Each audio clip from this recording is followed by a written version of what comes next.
All righty, ladies and gentlemen, I have a Georgia legend here for you guys. Some of you might know him just off of the image right here on the video.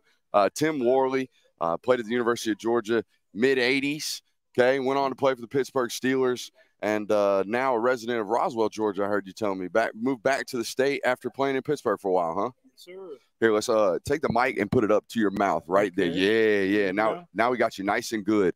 Hey, man, we're here at Universities Forever, a place where you can come out here in Cumming, Georgia, 2080 Ronald Reagan Boulevard over here in Cumming, Georgia. You can come get fine UGA merchandise as well as some Film Guy merchandise as well.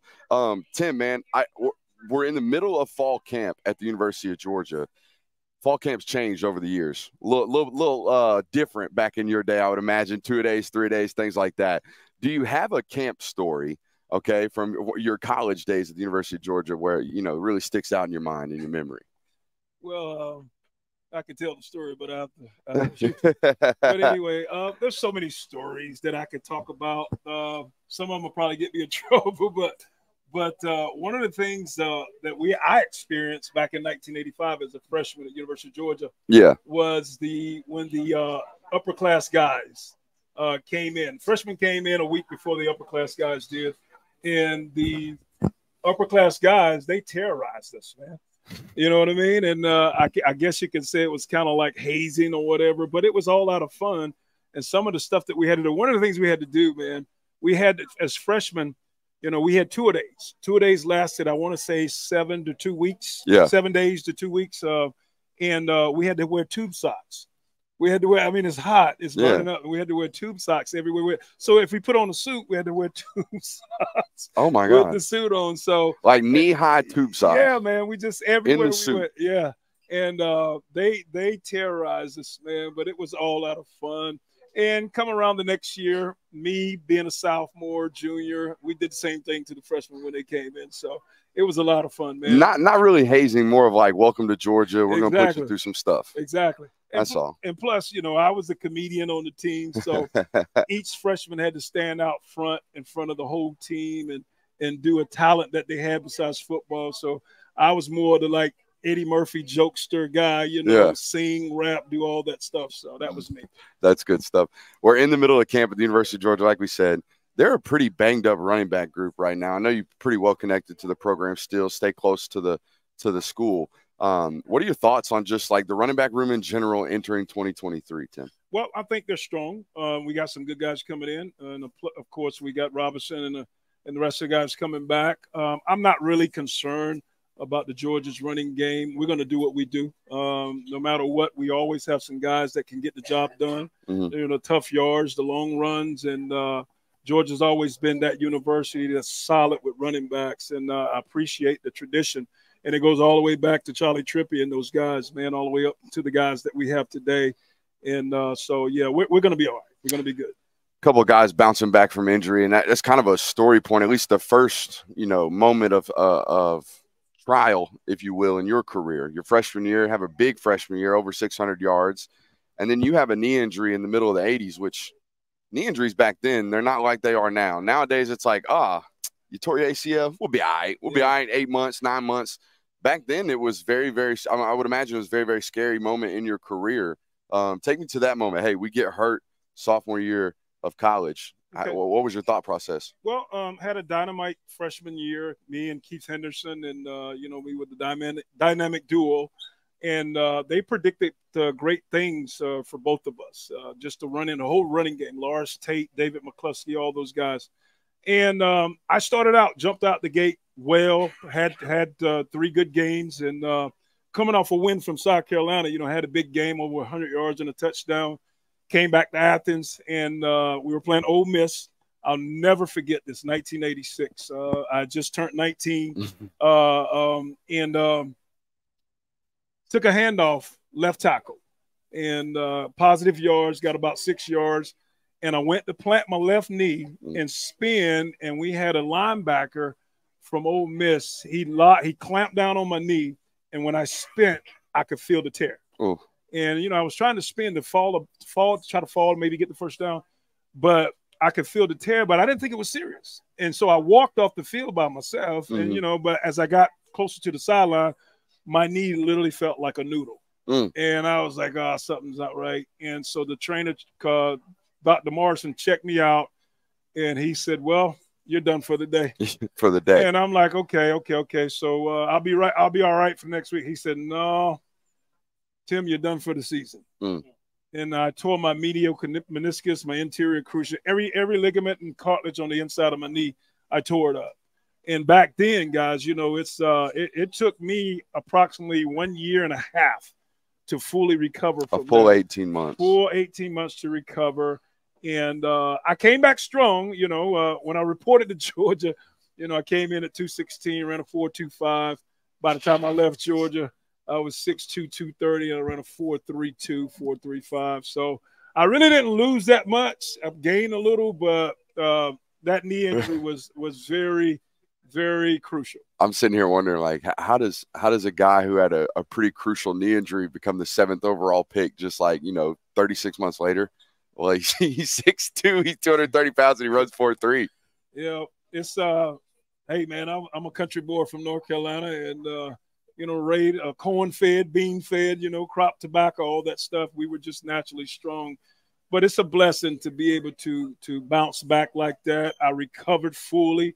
You know, the NFL guys checked me out. They made sure my knee was in place before they picked me that high. But it's absolutely kind of a miracle, because I played 2 years and 3 games at Georgia, and that's it. And to end up where I was, the 7th pick in the first round, man, that's unheard of. Was it? It was. I'm sure you blew up the combine or whatever the example of the combine was. What was it even like in mid to late 80s? Okay, back then, juniors. Remember, I was a redshirt junior. Yeah. Because of my knee injury, we wasn't allowed to go to the combine. Keith Henderson and Barry Sanders, we were the 3 redshirt juniors that came out that year. Okay, yeah. And so I wasn't allowed to go. Barry wasn't allowed to go. Keith wasn't allowed to go. So I had a workout. And back then we had 28 teams. We didn't have 32 teams. We had 28 teams, right? So all 28 teams came and worked me out one day in Athens. At one day. All they wanted to do was 3 games, 1 workout. Yeah. All they wanted to see me do was run the 40 and do the vertical. Okay. And so I was probably 232 pounds. I'll never forget. It was like a month and a half, maybe 2 months before the draft. I'm 6'2", 2.5. I'm 232. I run a 4.38, and then I ran a 4.35. And they took my vertical. I think I was right at 38.5 inch, 39-inch vertical. About to say I had a bad day. Yeah, bad day. And they said, this is what they said. They said, that's it. We don't need to see anything else. Right? Yeah. But, you know, they didn't even take you through position drills. No, they didn't. Because they knew. They just like, okay. Jesus. And so after that, I was like, well, guys, you guys came. Let's go in the weight room and let me, you know, pump a little iron for you guys. It's like, no, we're good. We're good. I said, no, you're here. Let's do it, right? So, you know, I wanted to show them, okay, I'm good. Yeah. So I took 225 and did it 28 times. They said, okay, that's enough. We don't need to see that. I watch guys train today, right? I watch these kids nowadays, and they're like very specifically trained. They are trained to be great athletes from when they're like 12 and someone recognizes it in them until they're done playing professional football. Right. You were as freaky, if not freakier, than any running back that Georgia signed in the last 10 years, and you were doing it, I would imagine, what people would consider the old school way. Yeah. Take me through a day of training for 17-year-old Tim Worley, developing those are freak numbers, bro. Right. You're running in the 4.2s entering high school. Right. Did you run track? Because kids nowadays, they're obsessed with track. You have to run track. Take me through the regimen. How'd you become that? Because those are crazy measurables. All right, number one, I was naturally fast, and I got to tell you guys a story before I get into it. I have a brother that's 3 years older than me, and when I had world-class speed in high school, he could beat me 2 steps. Yeah, I literally in high school ran a 4.2 flat and a 4. And you were playing catch up at home. Yeah, and he could beat me 2 steps. Yeah. Okay, but the training back then, you know, you had your big 3 moves. You had your bench, you had your squat. You had your power cleans. And that's basically what we did. Everything else, you know, we did uphill. We trained. I ran the steps. I ran distance. The furthest I ever ran without stopping was like 14 miles. I could just knock off 14 miles back then. And I used to gauge my stamina and my shape. If I could run a 6-minute mile back-to-back with a 2-minute rest in between, I'm in good shape. And so I could You're in phenomenal shape. Not good shape. I could do that easily. But I got to give credit, number one, Coach Ruffin McNeil, who's a coach at NC State right now. He and Bob Hanna, those guys were my coaches in high school, and they taught me how to train. Yeah. And then when I came to Georgia, it just continued with Joe Tereshinski, John Casey Sr., and then you had George Mervos took a little bit of his classes. And being at the University of Georgia, they had me the strongest I've ever been. Yeah. You know, and I could get technical. When I was a running back at Georgia my last year, I was bench pressing 455. Jesus. Okay. I was squatting 620 pounds. Yeah. And I was power cleaning 425. Okay. And so power cleans was my best exercise. Well, you weren't bad at any of them. No. So whatever you hit when you're cleaning that much weight, you're gonna move it for sure. Okay. And you notice I love to punish people back in the day, but also I had that speed that God blessed me with to compensate, you know. So it was just regular training. And I was telling somebody this today. I said, because I was a track star in high school. Yeah. I was a junior Olympic champion, 100 meters. I was a 10-2, 100 meters hand time. So AccuTrack, I was 10-3, 100 meters, right? Yeah. And so I was that track guy, but, you know, I was supposed to run track at Georgia. And Coach Dooley taught me out of it. But it helped me develop my running game a little bit better. I was through spring practice. I was able to slow everything down. For sure. Yeah. And it's a reps thing. Yeah. You know what I mean? Thing. But I just had that speed, man. And I have kids now that I coach a little bit. Yeah, Coach Worley, you can't run no more. You can't run. I say, well, line up. Google me. Line up. And I jump out the hole and smoke them, and they like, oh, you know. So you can still run, huh? A little bit. You still get after it? I have to ice up afterwards. You know, it's funny. They recruit at a different level now than they even did in the mid-'80s, and especially the early '80s under Kirby Smart. But they would certainly be recruiting Tim Worley. You know, there's a lot of football players that you probably played with that would not have transitioned, if you will, to what they do now, right? But a 6'2" track runner that's 225 pounds that's running sub 10.3 on a hand time in high school. That dude's not only a 5-star, that dude's a we gotta have type football player at the University of Georgia in 2023. Talk a little bit about just, you know, how things have changed now. You know, I mean, you're still close to the program, right? Yep. You know, watching Kirby Smart over the last couple of years, you went through a trying to live up to the early 80s national title. You watched him go through the desert, walking through the Sahara, and now here we are, 2 national titles in a row. Just talk about, you know, what it's been like over the last couple of years. Well, it's been great for me. It's great to be a Georgia Bulldog. But listen, I'm excited. When we hit that first one in 2021, I was just elated. I didn't know what to do, man. I was so excited for the University of Georgia, the players, the coaches, and the program. Finally, you know, since 1980, we got another championship. And then we come back and do it again. And we do it easily against TCU. And I kind of knew we was going to do that, though. Yeah. But anyway, but you know, a lot of people don't want to talk too much about three-peating, but I do. I don't believe in jinx and all that. I was about to say, I heard you giving some takes earlier, man. Listen, the program and what Coach Smart is doing and all the assistant coaches and what they're doing with the Georgia program right now, it is elite. It's the best. And one thing that I love about Coach Smart, he challenged these guys. If you are a 5-star, you're elite, he's going to challenge you, you know, and can you play up to that point? And, you know, the practices, you know, they play like they practice like they play. That's what I was about to ask you. You know, I'm sure you've gotten a chance to watch them practice. Yeah. It's vitally different than even the way football teams practiced 5-10 years ago. Yep. I mean, you played football at its penultimate, right? You got to the NFL level. Practices in football sometimes can be slow. They can be standing around some, you know. There can be a lot of standing on the pads, waiting for your rep, you know. Then we go, ain't none of that shit at Georgia. No, they are moving constantly. Yep. I mean, Coach Dooley was like that. I mean, we things were a little bit closer. Things were tighter. Everything's spread out now. Yeah. And I get what they do, but and considering the concussions and all that stuff now, you want to be safe. But, you know, Coach Smart's old school. Yeah. He knows when to pop them up and when to, you know, ease up a little bit. And, you know, I was just at Steelers training camp with Mike Tomlin, Coach Tomlin, you know, and I was excited because guess what? They were thudding, man. Yeah. I mean, they had to keep them from going to the ground. And so you want to see that considering the way it is today. You go to some football camps, those guys not even touching each other. It's all tap off and touch off and tag off and stuff like that. I think there was a period, and for right reasons, right? When we started hearing about all the issues with concussions in football, I think there was a softening of the game to an extent. They certainly started to practice a little softer. I think now as you see, coaches like Kirby Smart start to take over, and a lot of it is due to the physicality in practice and how they handle the line of scrimmages on Saturday due to the fact of the way that they practice. I think you're starting to see teams kind of revert back to practicing a little bit harder. Thoughts, predictions on the season? I know you were talking a little bit about the schedule. Yeah. The schedule's not all that great. It's not necessarily their fault. Oklahoma's supposed to be on the schedule this year. A road game in Norman week 2 makes this season feel a whole lot different, right? You go to Norman, and then you have to come back the next week, play South Carolina at home. That schedule would feel totally different than it does currently with Ball State at home in the mix. But thoughts on the season as we get set to enter it?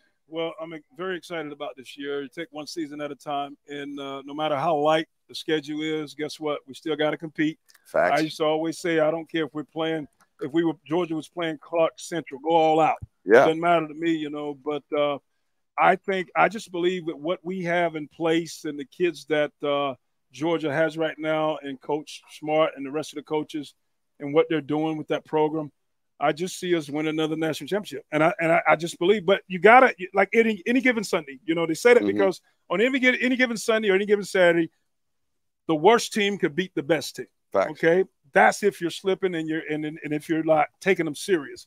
And I just feel like, you got Auburn. Auburn is Auburn. Okay. They can always upset. Florida's Florida, even Kentucky. Yeah. You know what I mean? Those are the guys.